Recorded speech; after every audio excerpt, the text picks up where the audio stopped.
আবরার ফাহাদের মতো একটা honest student যে ভারতের ব্যাপারে ইলিশ নিয়ে একটা কথা বলার কারণে তালে মেরে ফেলানো হয়েছে, সেরকম স্টুডেন্ট আর কখনো পাবেন না।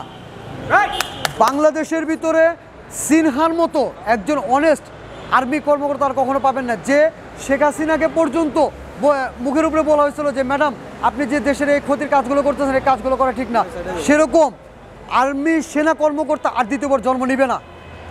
বাংলাদেশের ভিতরে আবু সাইদের মতো সাহসী একটা ছেলে আর কখনো জন্ম নিতে দেখবেন না।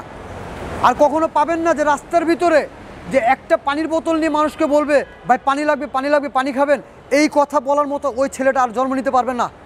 কখনো আপনার এই ছেলেটাকে আর ফিরে পাবেন না। আপনারা তো ভুলে যান বাংলাদেশের ভিতরে আমরা অনেক কিছু হারাইছি। বিডিআর বিদ্রোহ হতে আর্মি সেক্টর ধ্বংস হয়ে গেছে। ওই আর্মিগুলো যদি আজকে থাকতো তাহলে আমাদের দেশটার এই পরিস্থিতি হতো না। আমরা আজকে এই পর্যায়ে এসে দাঁড়াইতাম না যদি সেই 57 জন আর্মি কর্মকর্তা যদি বেঁচে থাকতো। সেই আর্মি কর্মকর্তাদের মেরে দেশকে যেভাবে ধ্বংস করে দিয়েছে, এই ধ্বংস আগামী 500 বছর আমরা পূরণ করতে পারবো না। আপনারা আমরা ভুলে গেছি তো, কারণ আমরা ভাত খাই ঠিকই, সকালে আলু ভর্তা দিয়ে, দুপুরবেলা বলে আমরা সকালে ভাত খাই নাই। আমরা তো এই জাতির মানুষ। মতিঝিলের ভিতরে যে আলেম সমাজকে ধ্বংস করে দিয়েছেন, সে আলেম সমাজে এক একটা আলেম বানাইতে 1000 বছরও পূরণ হবে না। যে আলেম সমাজ যদি আজকে বেঁচে থাকতো তাহলে আজকে দেশের আমাদের এই পরিস্থিতি আমাদের দেখতে হয় না। 3 নম্বর, আর্মি সাগর রুনির মতো অনেস্ট 2 জন প্রেসকে বাংলাদেশের ভিতর থেকে উচ্ছেদ করা হয়েছে, মৃত্যুর মুখে ফেলা দেওয়া হয়েছে একমাত্র এই বিডিআর বিদ্রোহের ইনকোয়ারির কারণে। হয়তো আমরা ভুলে গেছি যে সাগর রুনি মারা গেছে।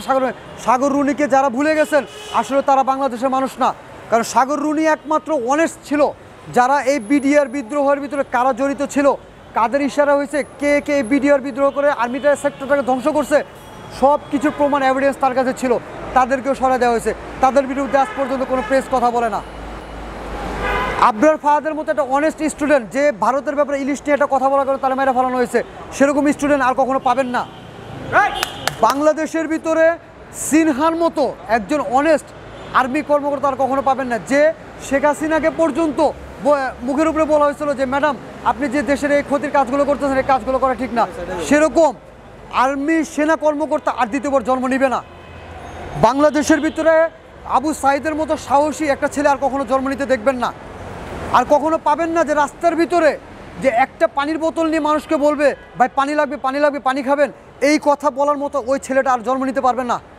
কখনো আপনার এই ছেলেটাকে আর ফিরে পাবেন না।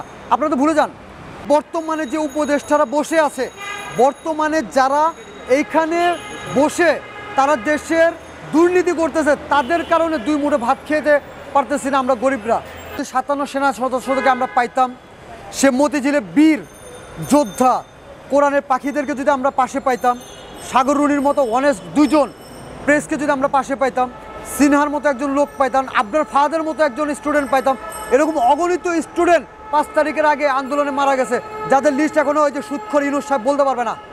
আমি চ্যালেঞ্জ করলাম ইউনুস সাহেবকে, আপনি বলেন যে সেই 5 তারিখের আগে যে আন্দোলনটা হয়েছে, গণ অভ্যর্থনে যে আন্দোলন ছিল, শুরু থেকে নিয়ে শেষ পর্যন্ত কতজন লোক শহীদ হয়েছে, কতজন লোক আহত এখনও বাড়িতে পড়েছে, যাদের ঘরে 1 কেজি চাল কেনার সামর্থ্য নয়।